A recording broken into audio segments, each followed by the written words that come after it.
and I remember talking to him in, and his mother was so excited. Oh, I'm glad that you and Mike are friends because I heard that you like to have a good time, and Mike is kind of laid back. And I'm thinking, oh yeah, I said just don't watch what you wish for, Mrs. C. I said because all we were doing was I'm picking him up and we're going up to Niffin's and get beer, and so it was a good time in high school. Then we went to college. Mike went to Paul Smith's forestry, and I can remember when I was still a senior in high school, and he called me up and he says, "Come on up for a weekend." And I said, God, sounds like fun. He says, I want to show you the experience. I met some good guys up there, and it's a great place. I drove up there with 4 hours, and believe me, there is nothing up there. And I get out of my car, I'm going, what a freaking shithole. I mean, you take Knotty Pine to another level. And I'm thinking, I'm walking through the mud, and I'm thinking, what the hell's he doing up here? And the college experience, I'm going, what the? Well, then I started looking around and I saw the hills from Canton turn into mountains up in the Adirondacks, and it was just a beautiful view. And I said, now I'm getting it now. This is Mike. This is what Mike. When I went into Paul Smith, I said, as bad as I thought about the place, I knew Mike went in there and thought it was just first time he saw it, it was the best. And that's the way Mike was. He liked being out in the woods. He liked seeing that stuff. And he, as I was standing there, he came running out. He was so excited. He said, "Oh, I got to show you around." I'm going, "Oh God, we really have to." Oh yeah, he says, "These are my buddies over here, And I talked to one of his buddies, and I said to him, "Where's the ladies?" And he says, "Well, rumor has it there's 54 of them on campus, but we haven't been able to find them yet." I'm going, 54? I says, "Where are they hiding?" He says, "We don't know. We're still looking for them." I was there the whole weekend. We never did. We did see some. We weren't sure that flannel shirts and orange hats and stuff, but it was like trying to find Bigfoot. You might be out there, but you're not sure. And so after college, I got engaged to my wife Connie, and Mike was my best man at my wedding, and Mike invited this girl. Now I might be getting things mixed up a little bit at my age, but he brought a date to the wedding, and she was either from Syracuse or around Syracuse, and her name was Lucy. So when Mike and I were going out with girls, we used to nickname them,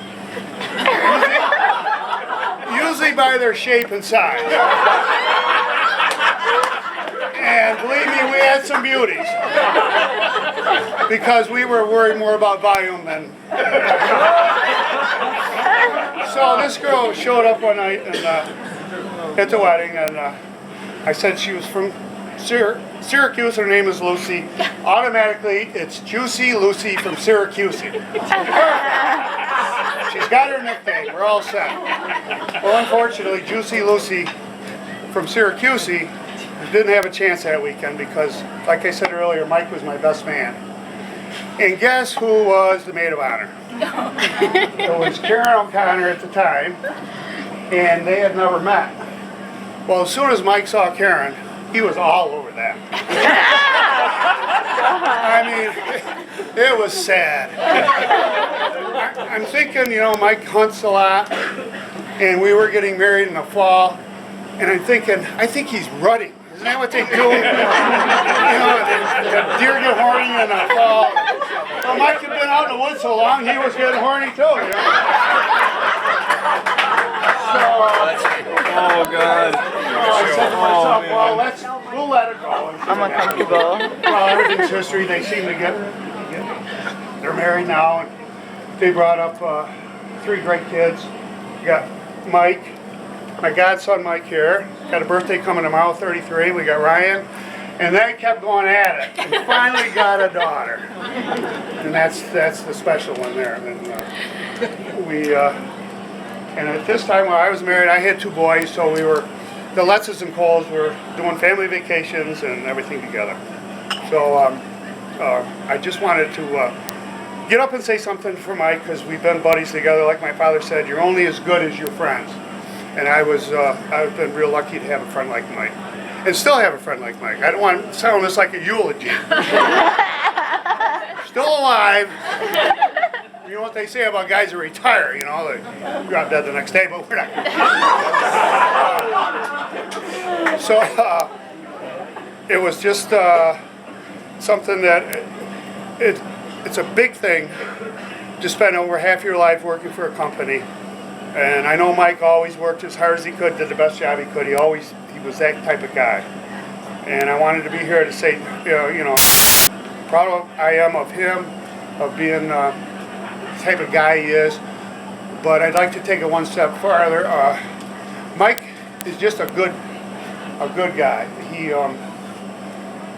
He's been a great husband, been great with his kids, and he deserves everything he's going to get, because he does it with class and dignity. And anybody that knows Mike knows what I'm talking about.